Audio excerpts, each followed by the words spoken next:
Hello and welcome to Run Academy. तो आज हम पढ़ने वाले हैं class 10 chapter number 4 carbon and its compound को, जिसके अंदर हम मेनली देखने वाले हैं कार्बन के बारे में। कार्बन कैसे काम करता है, कैसे बॉन्ड बनाता है, कैसे दूसरे एलिमेंट की तरफ उसका बिहेवियर है। तो जब सबसे पहली बात है कि जो कार्बन है एक वर्सेटाइल एलिमेंट है, जो मैं आपको बताऊंगा आगे कैसे। और अर्थ क्रस्ट के अंदर कार्बन जो है वो 0.02% फाउंड किया जाता है मिनरल्स के फॉर्म में। वहीं एटमॉस्फेयर में 0.03% कार्बन डाइऑक्साइड की फॉर्म में। और जितने भी हमारे लिविंग स्ट्रक्चर्स हैं वो सब कार्बन बेस्ड ही होते हैं। हम देखते हैं कि जो कार्बन है वो कोवलेंट बॉन्ड बनाता है, और कैसे कि जो कार्बन का एटॉमिक नंबर होता है वो होता है 6। तो इसी के द्वारा वो जो है इलेक्ट्रॉनिक कॉन्फ़िगरेशन जो अटेन करता है वो है 2 and 4 का। जिससे कि अगर उसे नोबल गैस को कॉन्फ़िगरेशन को अटेन करना है, तो या तो वो 4 इलेक्ट्रॉन को ले या फिर वो 4 इलेक्ट्रॉन को छोड़ दे। बट इसमें दिक्कत क्या है कि अगर वो 4 इलेक्ट्रॉन गेन करता है, यानी कि वो 4 अगर इलेक्ट्रॉन लेता है, तो उसे उसके न्यूक्लियस पे बहुत ज़्यादा प्रेशर पड़ेगा और वो 4 इलेक्ट्रॉन्स को होल्ड नहीं कर पाएगा। वहीं अगर वो चाहता है कि वो 4 इलेक्ट्रॉन को लूज़ कर दे, तो उसे बहुत ज़्यादा एनर्जी की रिक्वायरमेंट होगी, जो कि पॉसिबल नहीं है। और तो इसी वजह से ना ही ये जो कार्बन है वो ना तो इलेक्ट्रॉन गेन कर सकता है, ना ही वो इलेक्ट्रॉन लूज कर सकता है। तो अब वो नोबल गैस कॉन्फ़िगरेशन को अटेन कैसे करेगा? वो जो नोबल गैस को अटेन करेगा sharing of electrons. Sharing of electrons क्या है कि वो दूसरे एलिमेंट्स के साथ अपने इलेक्ट्रॉन्स को शेयर करेगा। जैसे कि एलिमेंट्स हो गए, हाइड्रोजन हो गया, ऑक्सीजन हो गया, नाइट्रोजन हो गया, क्लोरीन हो गया। ये वो सब एलिमेंट्स है और भी हैं जिनके साथ वो इलेक्ट्रॉन शेयर करेगा। अब जैसे कि मैं कुछ आपको एग्जांपल दिखा रहा हूँ कि लाइक इलेक्ट्रॉन की शेयरिंग होती कैसे, जैसे H2 O2 और N2 के अंदर। तो जैसे पहले हम लोग H2 का देख लेते हैं। तो H के अंदर एक इलेक्ट्रॉन होता है, दूसरे अंदर H। तो हम लोग क्या करते हैं, दोनों की शेयरिंग करा देते हैं, जिसमें क्या होता है कि अगर हम पहले इसको देखें, पहले एक एटम को देखें, तो उसके लिए दो पूरे इलेक्ट्रॉन हो चुके हैं। और जो हम सेकंड के लिए देखते हैं, तो दो इसके कंप्लीट हो चुके हैं। तो इसी तरीके से दोनों की जो है, अगर हम देखें तो दोनों पूरा एक कंप्लीट हो चुका है। अगर हम O2 की तरफ ध्यान दें, O2 कैसे बनता है, तो O2 के पास पहले से ही 6 जो इलेक्ट्रॉन्स है उसके आउटर मोस्ट शेल में प्रेजेंट होते हैं, तो सिर्फ 2 की रिक्वायरमेंट होती है। तो वो 2 जो है अपने बगल वाले इलेक्ट्रॉन एटम्स से 2 इलेक्ट्रॉन शेयर कर लेता है, और वो कंप्लीट 8 का पूरा ऑक्टेट कंप्लीट कर लेता है। इसका सिंबल होता है। अब अगर हम देखते हैं कि नाइट्रोजन में कैसे होता है, तो अगर हम नाइट्रोजन में देखें तो नाइट्रोजन के अंदर 5 जो है इलेक्ट्रॉन्स पहले से ही मौजूद होते हैं, तो उसे बाकी बस सिर्फ 3 की ज़रूरत होती है अपना पूरा ऑक्टेट कंप्लीट करने के लिए। तो 3 जो इलेक्ट्रॉन्स होता है वो दूसरे नाइट्रोजन से शेयर कर लेता है। तो जैसे कि हमने अभी देखा कि जो शेयरिंग होता है वो एक इलेक्ट्रॉन की भी हो सकती है, 2 की भी हो सकती है, 3 की भी हो सकती है। तो अगर हम देखें बना के H2 और CH4, तो सी के अंदर अगर हम देखें, सी के अंदर होते हैं 4। तो अब इसे और 4 चाहिए, तो और से 4 करने के लिए हम लोग क्या कर सकते हैं, हम लोग 4 हाइड्रोजन दे सकते हैं। अब इनके अंदर भी एक-एक है। तो अब अगर हम देखें कि हाइड्रोजन पैसेज कैसे कंप्लीट करें, ये इसने अपने 2 बना लिए, इसने अपने 2 बना लिए, यहाँ से इसने अपने 2 बना लिए और इसने अब अगर हम देखें कि अब हमारा कार्बन कैसे कंप्लीट करे, तो कार्बन कैसे कंप्लीट करे, कार्बन कर लेता है ऐसे। कार्बन की भी 8 हो गए और हमारे हाइड्रोजन की भी पूरे हमारा सब ऑक्टेट हो गया। और जो बॉन्ड इलेक्ट्रॉन शेयर करने से बनता है उस बॉन्ड को हम केमिकल बॉन्ड कहते हैं।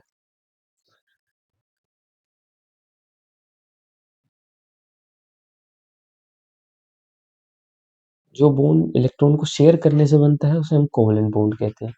और जो कोवलेंट बॉन्डेड जो मॉलिक्यूल्स होते हैं उनका मेल्टिंग पॉइंट और बॉइलिंग पॉइंट दोनों का बहुत ही ज़्यादा लो होता है कंपैरेटिवली, क्योंकि इनका जो इंटरमोलिकुलर फ़ोर्स होता है ना, वो वीकर होता है।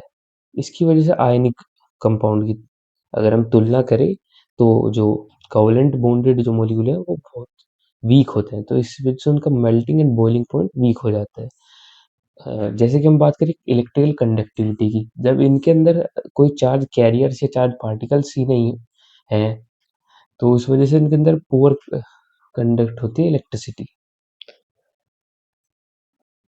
अब हम जो ऊपर बात कर रहे थे कि जो कार्बन है एक वर्सेटाइल एटम है, तो यहाँ पे हमारा पता चलेगा कि वर्सेटाइल कैसे। तो जो कार्बन है वो दो मेन प्रॉपर्टीज अपनी शो करता है, एक तो कैटिनेशन की और दूसरा टेट्रावेलेंसी। तो इन दोनों के अंदर हम डीपली पढ़ेंगे, जैसे कि कैटिनेशन है। कैटिनेशन का मेन जो डेफिनेशन है और वो है कि जब कोई कार्बन एटम किसी दूसरे के एटम्स के साथ बॉन्ड बनाता है, तो इसे हम कैटिनेशन कहते हैं। कि the property of carbon to form bond with other atoms is called catenation. ये इसकी मेन डेफिनेशन आपको याद रखनी पड़ेगी। और जो कार्बन है वो मेनली जो बॉन्ड बनाता है, जैसे कि कार्बन जो हमारा सिलिकॉन के साथ बना लेगा, हाइड्रोजन के साथ बना लेगा, ये सब हमारा कैटिनेशन के अंदर ही आएगा।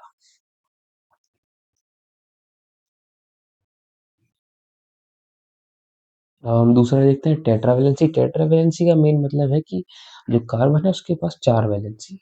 तो यानी कि जो कार्बन है वो हम एज ए अपॉर्चुनिटी की तरह देखते हैं कि वो चार बॉन्ड बनाने की कैपेबल है। यानी कि वो जो एक एटम है वो ऑक्सीजन के साथ भी जुड़ सकता है, हाइड्रोजन, नाइट्रोजन, सल्फर, चाहे जिस एलिमेंट के साथ चाहे वो बॉन्ड अपना पेयरिंग कर सकता है।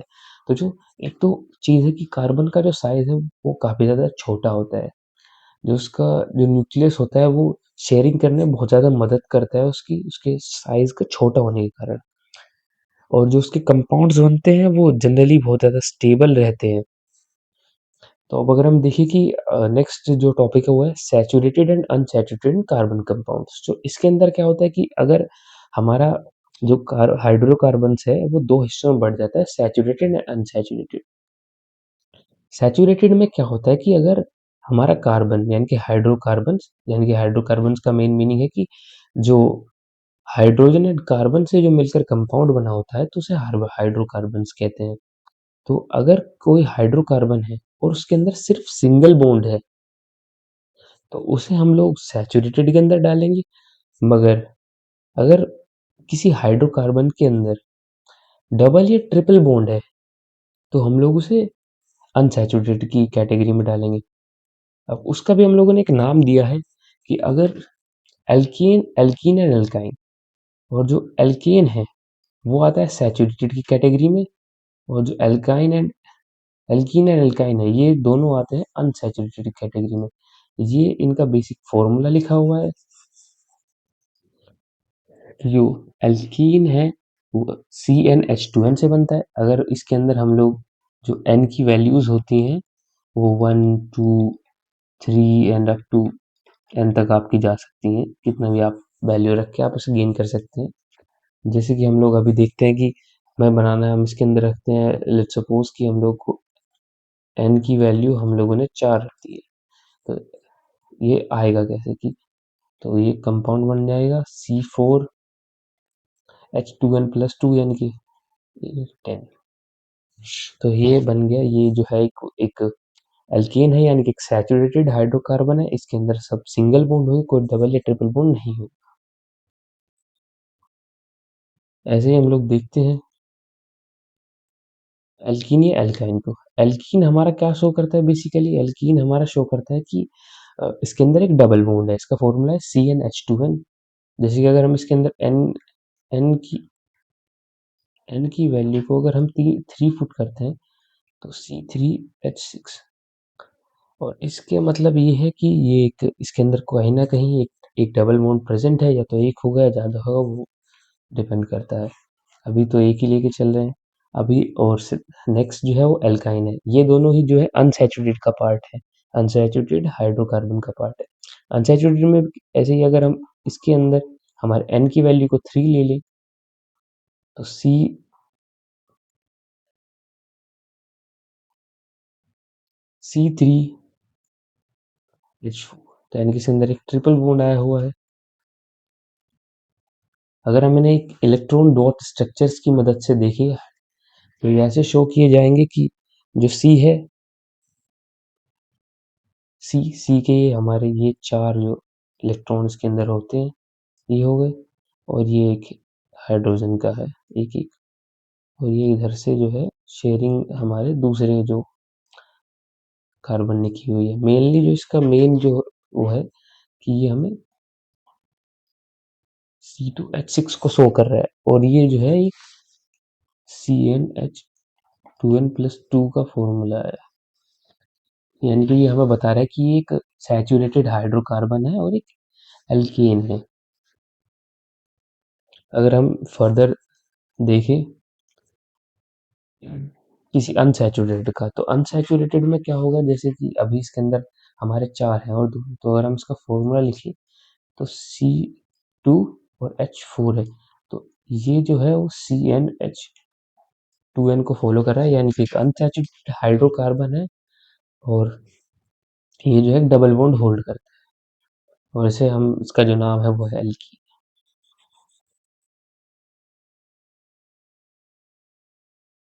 अभी यहाँ पे कुछ आपको फॉर्मूलाज दिखेंगे सैचुरेटेड हाइड्रोकार्बन्स के, जो मैं कह रहा था कि जो हाइड्रोकार्बन्स है वो सिर्फ कार्बन एंड हाइड्रोजन से मिलके बने होते हैं। तो जैसे यहाँ पे हमारा हमारा एन की जो वैल्यू है यहाँ पे 1 है, 1 ली गई है, तो CH4 बन गया है, जिसे हम लोग मीथेन के नाम से जानते हैं। आपको जो ये सब नेम है, मीथेन, ईथेन, प्रोपेन, ये सब याद करने होंगे, वो मैं आपको नोमेनक्लेचर में सिखा दूंगा। तो जैसे कि ये कंपाउंड हो गया, 1 रखा तो CH4 आ गया, ये इसका स्ट्रक्चर हो गया। बेसिकली यहाँ पे हम लोग सब स्ट्रक्चर्स आपको दिए गए हैं पेंटेन तक, आप इन्हें अच्छे से देख लीजिएगा। हम आगे चलते हैं। तो अब हो गए सब some basic structure that can hydrocarbon जो हम बना सकते हैं, तो हम कैसे कैसे बना सकते हैं। तो पहले तो होगा सिंपल चेन। सिंपल चेन ये है कि मतलब इसमें एक लॉन्ग चेन होगी कार्बन्स की, जिसके ऊपर हम लोग जो बाकी हाइड्रोकार्बन है तो हाइड्रोजन को अटैच कराते हैं, या फिर जो है हम कार्बन और दूसरे कार्बन्स को मिला देते हैं, या फिर हमारे क्लोरीन हो गया उसे हम लोग कर सकते हैं। दूसरा हमारा होगा ब्रांच। ब्रांच क्या होता है, जैसे कि इसमें हम लोग देख रहे थे कि ये जो लॉन्ग चेन चल रही थी, अगर हम यहीं एक सी को जोड़ दें, यहाँ एक सी को जोड़ दें, तो यही जो है ब्रांच भी बन जाएगा। तो ये दोनों आपस में थोड़ा इंटरकनेक्टेड होते हैं। और जब हम अगर हम बात करते हैं साइक्लिक की, साइक्लिक में क्या होता है कि जो एक पूरा एक रिंग टाइप का होता है, यानी कि इसके अंदर हर एक एलिमेंट जुड़ा हुआ होता है, ये पूरे क्लोज्ड में आता है। अब जैसे कि यहाँ पे हो गया साइक्लिक, ये तो था सैचुरेटेड। वैसे अगर इसके अंदर कोई डबल या ट्रिपल बॉन्ड फॉर्म होता है कहीं पे भी, तो वो साइक्लिक अनसैचुरेटेड में कन्वर्ट हो जाते हैं। ऐसे ही अगर हमारा जो स्टेट चेन थी, ये अभी तो सैचुरेटेड में है, अगर हम यहाँ पे डबल बॉन्ड बना दें या यहाँ पे ट्रिपल बॉन्ड बना दें, तो ये अनसैचुरेटेड जो है एक स्ट्रेट चेन में ऐसे ऐसे ब्रांच भी हो जाता है। तो अब हम देखेंगे स्ट्रक्चरल आइसोमेरिज्म। अब इसके अंदर क्या होता है आइसोमेरिज्म के, बेसिकली ये क्या चीज शो करता है कि जो हमारा कंपाउंड है उसका जो मॉलिक्यूलर फॉर्मूला है वो तो आइडेंटिकल होता है, बट जो स्ट्रक्चर उसकी जो आती है वो थोड़ी डिफरेंट होती है हमारे उससे, कि लाइक जैसे कि अभी हम लोग देख रहे हैं इधर, ये इसके अंदर 1 2 3 4 कार्बन है, तो यार इनकी ये एक ब्यूटेन का स्ट्रक्चर है। और ब्यूटेन का स्ट्रक्चर देखो, पहले हमने तो लॉन्ग चेन में इसे एक परफॉर्म किया, यहाँ पे ये लॉन्ग चेन की फॉर्म में है, पर अगर हम नीचे देखें तो हमने ऊपर जो पढ़ा था ना कि ये स्ट्रेट स्ट्रेट चेन में था, यहाँ पे ब्रांच में था, तो हम लोगों ने इसे ब्रांच में भी कन्वर्ट कर दिया। तो ये जो है ब्यूटेन का आइसोमेरिज्म है स्ट्रक्चर का, जिसके अंदर पहले स्ट्रेट चेन आइसोमेरिज्म है और ये ब्रांच है, यहाँ पे लिखा हुआ है ये ब्यूटेन। अब हम लोग देखते हैं कि हेटेरो एटम्स और फंक्शनल ग्रुप कहते हैं। तो जो कार्बन चेन है एक लॉन्ग चेन होगी, जैसे कि हम लोगों ने यही लॉन्ग चेन थी ऊपर वाली, तो ये लॉन्ग चेन जो थी, अगर हम इसके अंदर कोई भी एक या एक से ज़्यादा हाइड्रोजन एटम को अगर हम रिप्लेस करेंगे, जैसे मान लें कि हम लोगों ने अगर ये कार्बन एटम, ये हाइड्रोजन एटम को अगर हमने रिमूव कर दिया और हम इसे किसी और मतलब किसी और के साथ भी रिप्लेस कर दे, तो यही एक हाइड्रो एटम हो जाता है, हेटेरो एटम हो जाता है। और जो हेटेरो एटम और जो ग्रुप जो हम लगाएंगे उसके अंदर इम्पार्ट केमिकल प्रॉपर्टीज होती हैं, तो उसे हम लोग फंक्शनल ग्रुप कहते हैं। ये आपको आगे समझ में आएगा जब मैं और बताऊंगा। जैसे कि हेटेरो एटम्स कैसे होते हैं कि like Cl, Br and oxygen, यानी कि ये हेटेरोएटम्स हैं, यानी कि जब हम हाइड्रोजन को हटाएंगे और इन्हें डायरेक्टली उधर जोड़ देंगे तो ये हेटेरोएटम की कैटेगरी में आ जाएंगे, पर जो फंक्शनल ग्रुप होते हैं वो उसके अंदर लग के उसका पूरा फंक्शन ही, उसकी केमिकल प्रॉपर्टीज ही चेंज कर देते हैं। तो अगर कोई उसके ऊपर हेटेरोएटम लग रहा है और वो उसकी प्रॉपर्टीज चेंज कर रहा है तो वो फंक्शनल ग्रुप के अंडर आ जाता है, वो हेटेरोएटम नहीं रहता। हेटेरोएटम सिंपल उसके ऊपर लगेंगे, वो as a replacement of hydrogen आएंगे। तो हेटेरोएटम होता क्या है? तो हेटेरोएटम के एक सम एग्जांपल हो गए, जैसे क्लोरीन हो गया, ब्रोमीन हो गया, आयोडीन भी हो जाता है इसके अंदर, क्लोरीन हो गया, ऑक्सीजन हो गया। और अगर हम फंक्शनल ग्रुप देखें तो हो गया halogens, alcohols, aldehydes, ketones, carboxylic acids. तो ये सब उसके कुछ फॉर्मूले हैं, जैसे कि अल्कोहल का OH, एल्डिहाइड का CHO, कीटोन का CO, कार्बोक्सिलिक एसिड का COH। अब हम लोग देखते हैं होमोलोगस सीरीज। होमोलोगस सीरीज में कहता है ये एक सीरीज होती है कंपाउंड्स की जिसके अंदर सेम फंक्शनल ग्रुप होता है। हमारे जैसे कि हमने अगर एक कोई भी एक कार्बन चेन हम लोगों ने बनाई है,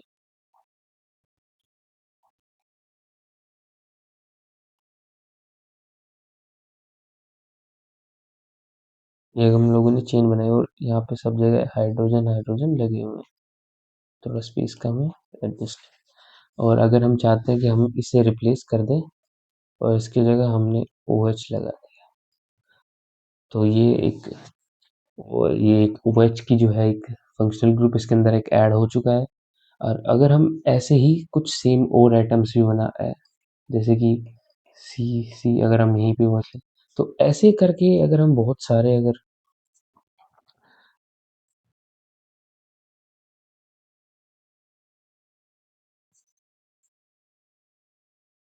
ऐसे करते करते अगर हम बहुत सारे फंक्शनल,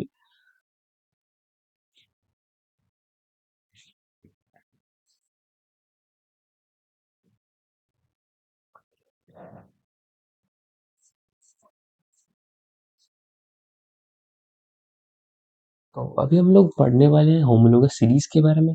जैसे कि होमोलोगस सीरीज होती क्या है कि ये एक ऐसी सीरीज है कंपाउंड्स की जिनके अंदर फंक्शनल ग्रुप सेम रहता है। तो जैसे कि आपने ऊपर देखा था कि अगर मैं यहाँ से इस वाले हाइड्रोजन को जो है रिप्लेस कर दूं और यहाँ पे एक फंक्शनल ग्रुप ऐड कर दूं, तो ऐसे ही बहुत सारे अगर कंपाउंड होंगे तो मैं उस सीरीज को जो है होमोलोगस सीरीज के अंदर काउंट करूंगा। और फंक्शनल ग्रुप क्या क्या होंगे जो आपने यहाँ पे देखे, लाइक अल्कोहल हो गया, एल्डिहाइड हो, कीटो कार्बोक्सिलिक एसिड हो गया।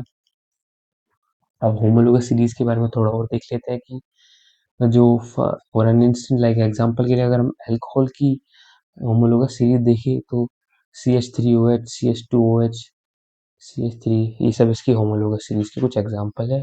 और इसके अंदर का एक प्रॉपर्टी है कि जो सक्सेसिव एलिमेंट होगा वो CH2 से या 40 यूनिट मास से डिफर करना चाहिए।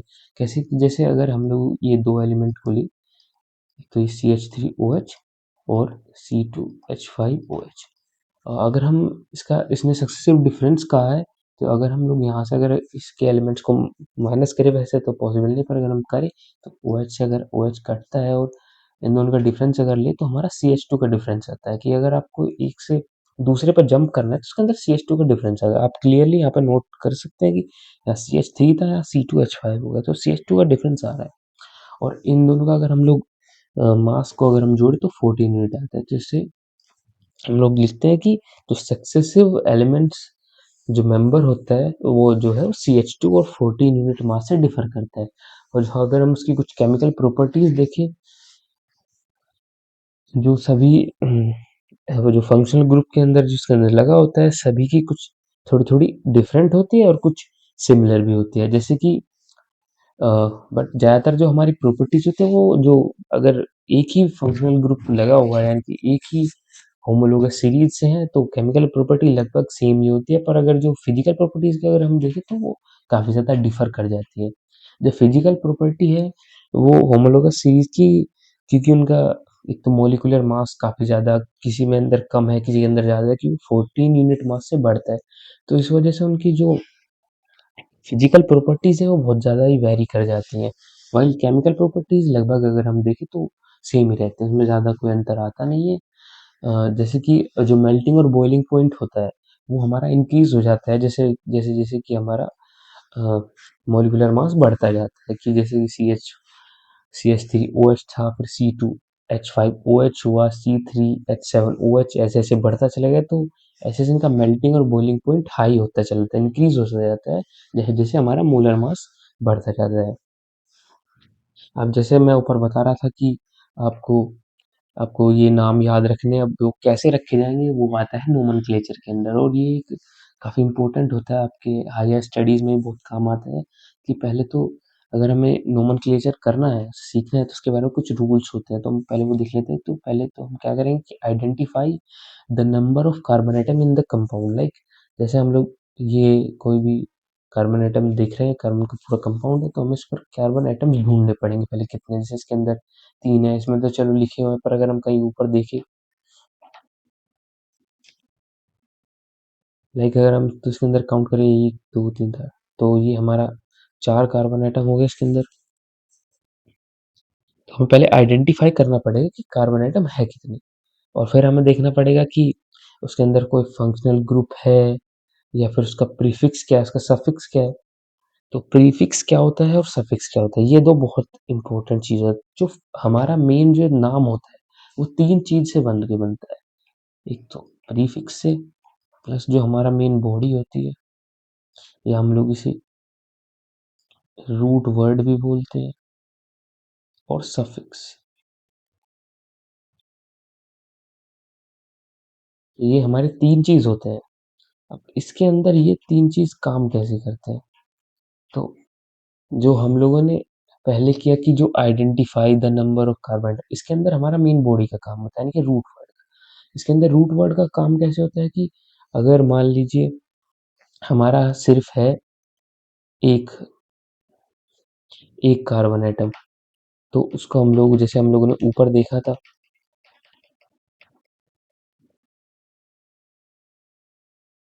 ऊपर देखा था कि अगर एक ही कार्बन एटम है, तो उसके अंदर होगा सिर्फ मीथेन, उसका नाम हो जाएगा। अगर 2 कार्बन एटम है तो उसका नाम इथेन हो जाएगा। 3 कार्बन एटम है तो उसका नाम प्रोप हो जाएगा। और 4 है तो ब्यूट। तो ऐसे ऐसे करते करते ये पूरी सीरीज होती है। तो अभी हम चलते हैं अपने टॉपिक की ओर, आगे उसमें प्रीफिक्स और सफिक्स को देखते हैं। अब इसके अंदर प्रीफिक्स क्या होता है, प्रीफिक्स मतलब जो हमारे रूट वर्ड से पहले लेंगे। अब हमने ये तो आइडेंटिफाई कर लिया कि हमारे कार्बन एटम्स कितने हैं। अब हम उसके अंदर देखेंगे कि हमारा कुछ उसके अंदर, लाइक कोई कोई फंक्शनल ग्रुप या कुछ तो लगा तो नहीं है। तो अगर मान लें हमारा कोई हेटेरो एटम लगा हुआ है उसके अंदर, लाइक कार्बन, वो हमारे उसके अंदर कोई क्लोरीन ब्रोमीन या ऑक्सीजन एटम या आयोडीन लगा है, तो हम उसे प्रीफिक्स के अंदर काउंट करेंगे। पर अगर हमारा कोई फंक्शनल ग्रुप लगा है, जैसे कि पहले हम लोग फंक्शनल ग्रुप के अंदर क्या करेंगे कि हम लोग उसे डिफाइन करेंगे कि लाइक वो सैचुरेटेड है अनसैचुरेटेड है। जैसे कि अगर वो सिर्फ वो पूरा एक सिंपल चेन है, वो पूरा, यानी कि उसके अंदर कोई भी डबल या ट्रिपल बॉन्ड नहीं है, तो हम उसके अंदर एन लगाएंगे। अगर एक डबल बॉन्ड है तो इन लगाएंगे, या ट्रिपल बॉन्ड है तो आइन का यूज करेंगे।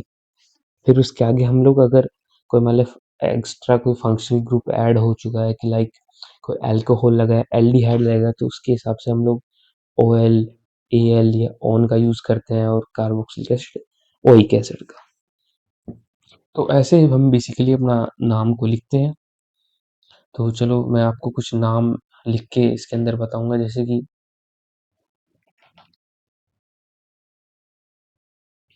जैसे हम लोग इसका ही नाम लिख लेते हैं, जैसे हमें यहाँ पे गिवन है। तो एक तो अब इसके अंदर 4 कार्बन हो चुके, तो 4 को हम लोग लिखेंगे ब्यूट। अब हम लोग इसके अंदर देखेंगे कि कोई प्रीफिक्स तो लगा नहीं है, तो अभी तो इसमें कोई प्रीफिक्स है नहीं, तो हम प्रीफिक्स यानी कि आगे कुछ नहीं लगाएंगे। अब हम सफिक्स की ओर चलते हैं। सफिक्स में पहले हम लोग इसे डिफाइन करेंगे कि ये एल्कीन है एल्काइन है, तो इसके अंदर सभी एक सिंगल बॉन्ड से कनेक्टेड है, तो ये एल्केन है। और अब हम लोग देखेंगे इसमें कोई फंक्शनल ग्रुप तो ऐड नहीं है, तो देखने में तो कहीं इसके अंदर कोई फंक्शनल ग्रुप है नहीं, तो ये इसमें हम कुछ भी आगे ऐड नहीं करेंगे, तो ये इसका सिंपल। तो अब अगले टॉपिक पे चलते हैं। ऐसे हम लोग और भी नाम लिख सकते हैं। अगला हमारा है कि केमिकल प्रॉपर्टीज जो होती हैं कार्बन कंपाउंड्स की। तो कार्बन कंपाउंड की केमिकल प्रॉपर्टीज में जो पहला आता है वो है कंबशन। कंबशन में है कि हम कार्बन एटम जो हमारा होगा उसका जो कंपाउंड होगा हम उसे जलाते हैं तो उससे होगा क्या। तो जो कार्बन एटम होगा वो जनरली जब बर्न होगा यानी कि ऑक्सीडाइज होगा तो वो प्रोड्यूस करेगा CO2 एंड वाटर रिलीज करेगा। और उसके साथ थोड़ी-थोड़ी जो है वो हीट एनर्जी भी और लाइट भी करता है। तो ये इसका मेन है। तो ये जो है आपके लिए बहुत ही ज़्यादा इम्पोर्टेंट है। इसको याद रखिए कि जब CH2 और CH4 और O2 का हम लोग रिएक्शन कराते हैं यानी कि उसे ऑक्सीडाइज या बर्न कराते हैं तो CO2 और वाटर निकलता है और हीट एंड लाइट। तो जो अब इसके अंदर देखते हैं जो सैचुरेटेड हाइड्रोकार्बन्स होता है वो ब्लू फ्लेम्स के साथ जलता है। ठीक है? विद द येलो सूटी फ्लेम्स इन लिमिटेड सप्लाई। तो ये कुछ नहीं है। तो आप ये देखिए कि जो सैचुरेटेड है वो बर्न करता है ब्लू फ्लेम का अगर उसे अच्छी सप्लाई मिल रही है या एयर मिल रही है यानी कि पूरे से ऑक्सीजन पहुंच रहा है। पर अगर हमारा मान लें हमारे पास सप्लाई लिमिटेड है हम उतनी सप्लाई नहीं दे तो उसके अंदर येलो फ्लेम चलती है। जैसे कि आपने घर में जो रोटियां बनती है तो आपने गैस पे देखा होगा कि ब्लू फ्लेम्स चलती हैं। तो यानी कि उसे उस टाइम पर अच्छी सप्लाई मिलती है। तो सूटी फ्लेम्स से क्या मतलब है कि ये क्योंकि ये होता है ना कि हाँ अनसैचुरेटेड के अंदर भी हम लोग देखते हैं कि थोड़ी सूटी या येलो फ्लेम्स नजर आते हैं। तो यहाँ पे थोड़ा फिर हम देखते हैं कि जो कोल है या पेट्रोलियम है अगर हम इन्हें जलाते हैं तो ये हमारा ऑक्साइड्स जो है वो सल्फर या नाइट्रोजन की ऑक्साइड्स जो है वो रिलीज करते हैं जो कि हमारे लिए बहुत हार्मफुल है क्योंकि ये जो है एसिड रेन का जो है फॉर्मेशन और कर देते हैं। एसिड रेन बहुत खतरनाक चीज़ है। तो नेक्स्ट जो केमिकल प्रॉपर्टी है वो है ऑक्सीडेशन। ऑक्सीडेशन का मतलब है कि रिमूवल ऑफ हाइड्रोजन। या तो हम हाइड्रोजन को रिमूव करें या फिर हम उसके अंदर ऑक्सीजन को ऐड करें तो वो ऑक्सीडेशन होता है। तो इसके अंदर क्या लिखा है कि जो अल्कोहल्स हैं हम उन्हें कार्बोक्सिलिक एसिड में कन्वर्ट कर सकते हैं by oxidising them using alkaline potassium permanganate और एसिडिफाइड पोटेशियम परमैंगनेट। ये उसके ये जो दो आपने नाम अभी बड़े-बड़े से नाम देखे, ये हम एज़ अ रिएजेंट की तरह यूज़ करते हैं। लाइक ये हमारे जो एक्चुअल जो रिएक्शन होती है उसके अंदर पार्टिसिपेट तो करेंगे बट उसके अंदर कोई एक खाली बस एक अपना इम्पैक्ट डाल के और निकल जाएँगे। ये हमारे प्रोडक्ट को के साथ कोई न कुछ मेटल फ़ॉर्म जैसे कि इसके अंदर पोटेशियम है, ये हमारा मेटल जो है ये कार्बन या हाइड्रोजन से कुछ बॉन्ड-वॉन्ड नहीं बनाता। ये सिर्फ़ रिएक्शन को तेज़ या धीरे करने का एज़ अ कैटलिस्ट की तरह यूज़ होते हैं। तो इसकी रिएक्शन जो है अगर ऑक्सीडेशन देखें तो CH3CH2OH।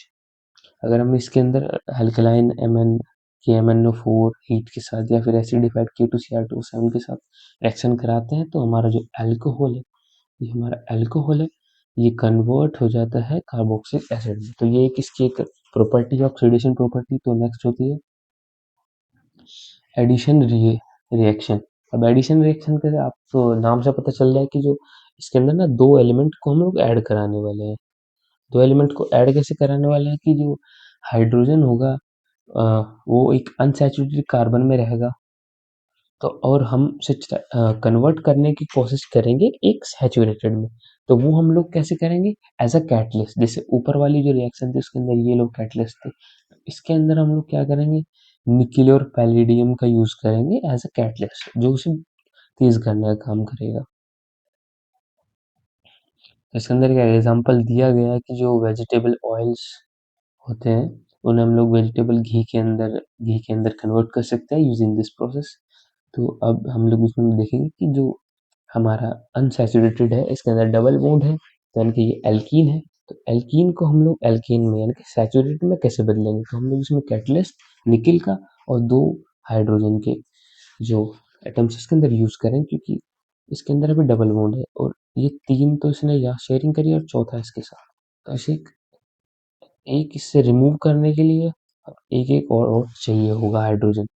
तो हम लोग इसलिए इसके अंदर हाइड्रोजन का यूज कर रहे हैं दो का। तो जैसे कि हम लोग यहाँ पे देख सकते हैं कि आर यहाँ पे सेम रहा। यहाँ पे ये दो आर आ गए यहाँ के। ये दो जो आर थे ये अपना यहाँ पे आ गए और एक-एक जो हमने यहाँ पे 2 हाइड्रोजन लिए थे वो एक इसके साथ आ गए और एक इसके साथ आ गए। और जो हमारा सैचुरेटेड फैटी एसिड होते हैं वो बहुत ज़्यादा हार्मफुल होते हैं हमारी हेल्थ के लिए। अब हार्मफुल कैसे होते हैं कि जो अनसैचुरेटेड होते हैं वो तो क्या होता है कि मतलब डबल बॉन्ड है वो टूट के सिंगल बॉन्ड बन भी जाता है, तो वो इतना ज़्यादा हार्मफुल नहीं होता। पर लेकिन सैचुरेटेड होते हैं वो फर्दर टूट नहीं सकते हमारे, वो वैसे ही सिंगल बॉन्ड पे है, तो इसलिए वो थोड़ा हमारी बॉडी के लिए हेल्थ के लिए बहुत ज़्यादा हार्मफुल होते हैं। तो इसलिए हम लोग जो है अनसैचुरेटेड जो ऑयल्स वगैरह इन्हीं का यूज़ करना चाहिए। जो हमारी चौथी प्रॉपर्टी है वो है सब्स्टिट्यूशन रिएक्शन। सब्स्टिट्यूशन रिएक्शन के नाम से आपको थोड़ा आइडिया लग गया होगा कि हम लोग इसके अंदर एक एलिमेंट को दूसरे एलिमेंट से सब्स्टिट्यूट या एक्सचेंज कराने वाले हैं।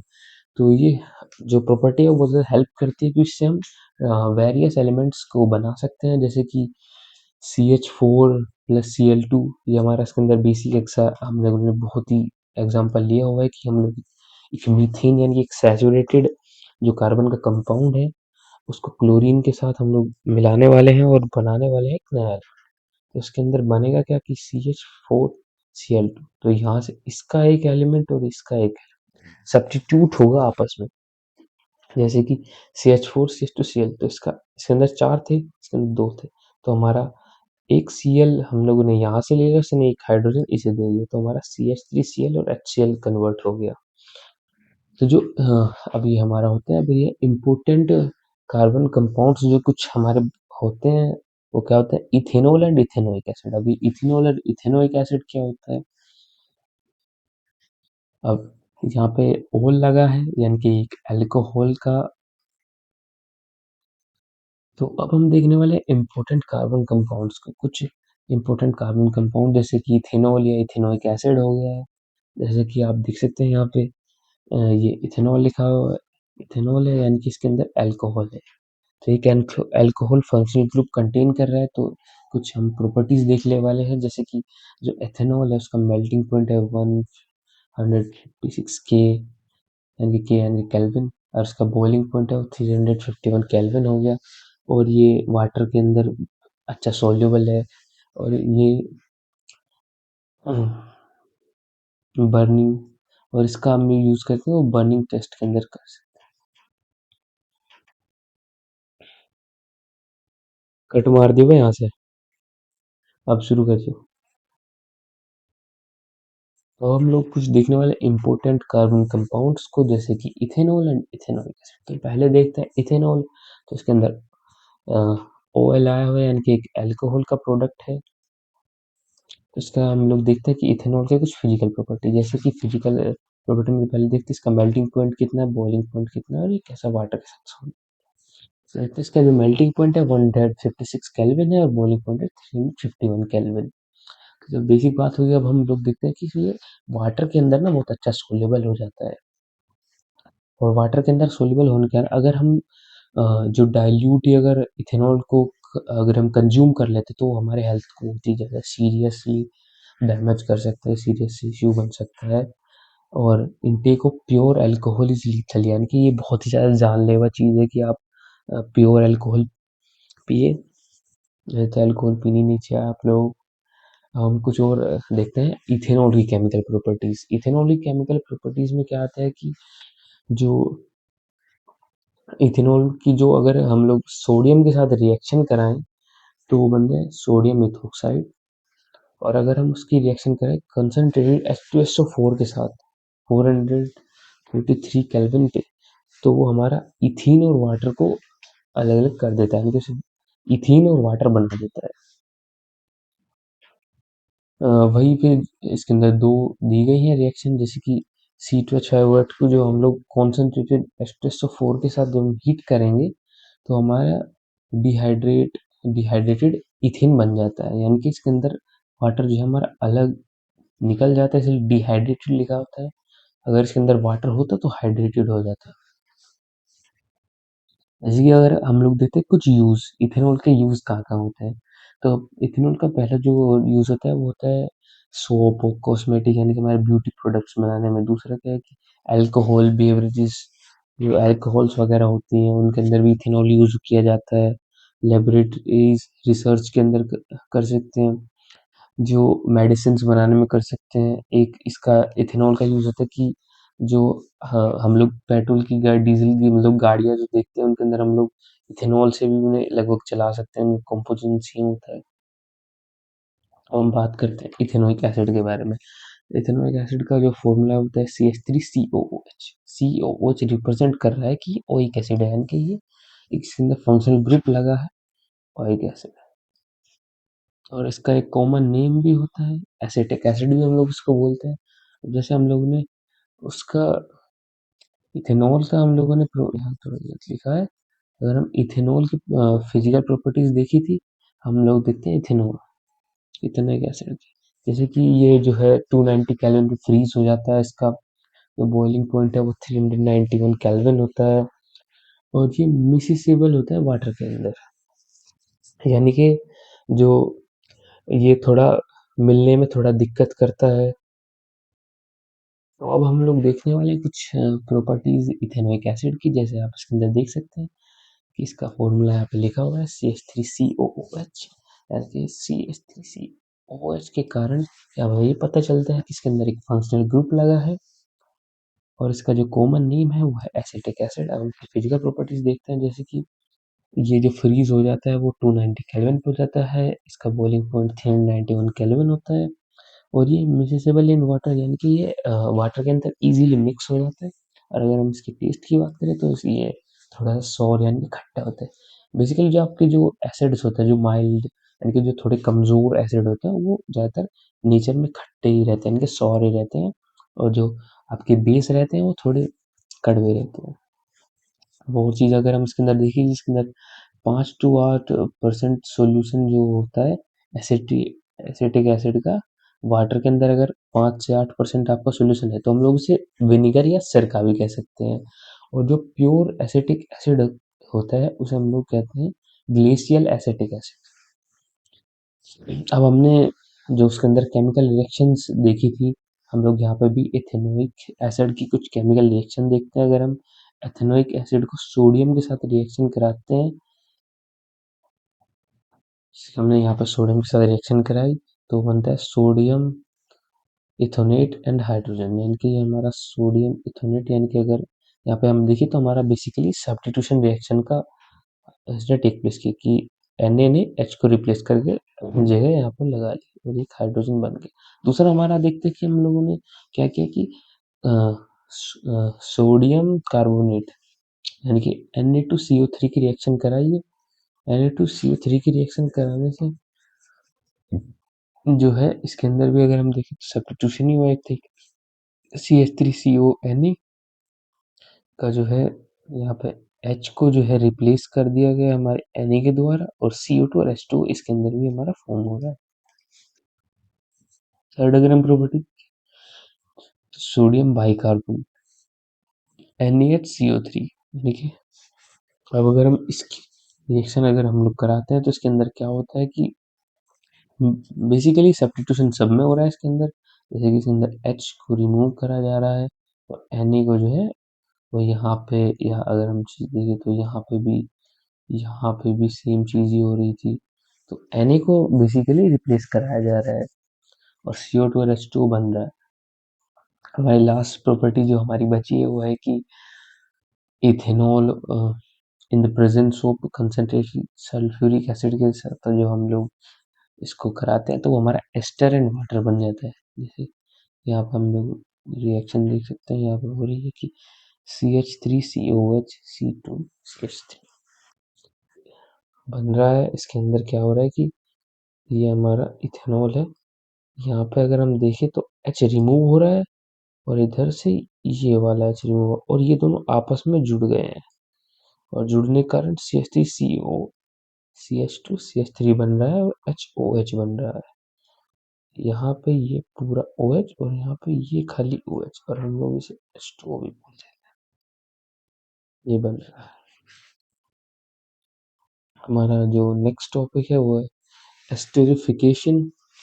एस्टेरिफिकेशन क्या होता है कि अगर कार्बोक्सिलिक एसिड जो होते हैं हमारे, अगर वो अल्कोहल के साथ रिएक्ट कर ले किसकी प्रेजेंस में? कंसंट्रेटेड सल्फ्यूरिक एसिड, वो एज अ कैटलिस्ट वर्क करेगा। वो ये कि वो पार्टिसिपेट नहीं करेगा, वो खाली रिएक्शन की स्पीड को बढ़ाने या घटाने का काम करता है। यहाँ पे बढ़ाने का काम कर रहा है, हमें जल्दी चाहिए हमारा प्रोडक्ट। तो वो क्या करता है कि अगर कार्बोक्सिलिक एसिड है, अल्कोहल के साथ रिएक्ट करेगा, किसकी प्रेजेंस में? कंसंट्रेटेड सल्फ्यूरिक एसिड की। जो कैटलिस्ट का काम करेगा वो हमारा फॉर्म करेगा स्वीट स्मेलिक कंपाउंड कॉल्ड एस्टर। यानी कि जो एस्टर है वो स्वीट स्मेलिंग होता है, कंपाउंड है। अब आपको यहाँ पे पता चलेगा ये एस्टर बन रहा है, तो इसलिए एस्टेरिफिकेशन इसको नाम दिया गया है। यानी कि हमें कुछ भी करके हमें एस्टर को फॉर्म करना है, चाहे हम वो किसी भी एलिमेंट से बनाए। कार्बोक्सिलिक एसिड थोड़ा इजी होता है तो हम इससे बना लेते हैं। तो अब हम बनाने के मेथड देखेंगे, जैसे कि पहला मेथड हो गया हाइड्रोलाइसिस। हाइड्रोलाइसिस में क्या होता है कि हम इलेक्ट्रिसिटी को पास कराते हैं। अब भाई कि ये लोग तो इलेक्ट्रिसिटी इतना पास नहीं करते, तो हम लोग को इसमें एक्स्ट्रा वाटर और कुछ सॉल्ट्स डालने पड़ेंगे ताकि हमारा जो वाटर है वो इलेक्ट्रिसिटी को कंडक्ट करा सके। तो इसके अंदर क्या करते हैं, ऑन हीटिंग विद एसिड। तो हम लोग उसमें या तो एक एसिड का यूज करेंगे या हम लोग इसके अंदर एक बेस का यूज करेंगे एस्टर को बनाने के लिए। तो जैसे हम लोगों ने इसके अंदर NaOH के बेस का इस्तेमाल करें, या हम लोग एक एसिड का इस्तेमाल करें। ये हमने CH3COH NaOH के अंदर डाला और ये Na बना। यहीं पे अगर हम इसको, ये हमारा जो एस्टर बना हुआ है, हम इसकी रिएक्शन देख रहे हैं कि अगर हम बेस के साथ रिएक्शन करें तो क्या बनेगा, एसिड के साथ रिएक्शन करें तो क्या। जो एल्कलाइन हाइड्रोलाइसिस होती है एस्टर की, उन्हें हम लोग सेपोनिफिकेशन भी कहते हैं। जो ऊपर आप लोगों ने देखा कि हम लोगों ने जो एस्टर है उसकी हाइड्रोलाइसिस की, तो उसकी हाइड्रोलाइसिस से जो है कुछ जो कंपाउंड बने, और इसकी जो पूरे प्रोसेस होगा तो हम उसे सेपोनिफिकेशन कहते हैं। अब हमारा नेक्स्ट टॉपिक देखते हैं, वो है soap and detergents. Soap and detergents तो बहुत बेसिक सी चीज है और ये हम लोग अपने डेली लाइफ में रोज यूज करते हैं। जैसे कि जो सोप है वो एक सोडियम और पोटेशियम का एक साल्ट होता है, कार्बोक्सिलिक एसिड का, जिसके अंदर लॉन्ग चेन्स होती हैं।